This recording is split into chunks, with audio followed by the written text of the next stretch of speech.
దీనిని జనరేటర్ అంటాము. దీని యొక్క ప్రిన్సిపల్ వచ్చేసి mechanical energy to electrical energy.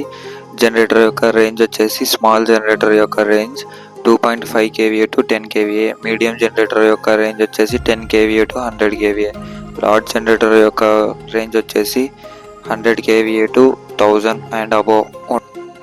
దీనిని మోటార్ అంటారు. దీని యొక్క ప్రిన్సిపల్ వచ్చేసి ఎలక్ట్రికల్ ఎనర్జీ నుంచి మెకానికల్ ఎనర్జీలోకి కన్వర్ట్ చేస్తుంది.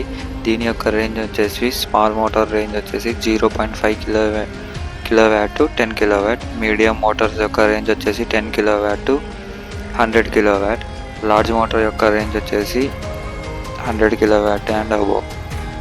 దీనిని ట్రాన్స్ఫార్మర్ అంటారు. దీని యొక్క ప్రిన్సిపల్ వచ్చేసి వోల్టేజ్ని స్టెప్ అప్ లేదా స్టెప్ డౌన్ చేయడం కోసం యూజ్ చేస్తారు. హెల్ప్ ఆఫ్ ఎలక్ట్రోమాగ్నెటిక్ ఇండక్షన్ ఇది వచ్చేసి పవర్ని ట్రాన్స్మిట్ చేస్తుంది చాలా ఎఫిషియెంట్గా. దీని యొక్క రేంజ్ వచ్చేసి small transformer 5 kVA to 100 kVA. Medium transformers 100 kVA to 1 MVA. Large transformers 1 MVA and above. ఈ వీడియో మీకు నచ్చినట్టయితే మన ఛానల్ని please like, share and subscribe చేసుకోండి. కామెంట్ చేయండి. మీ ఫ్రెండ్స్ అండ్ ఫ్యామిలీ మెంబర్స్కి షేర్ చేయండి.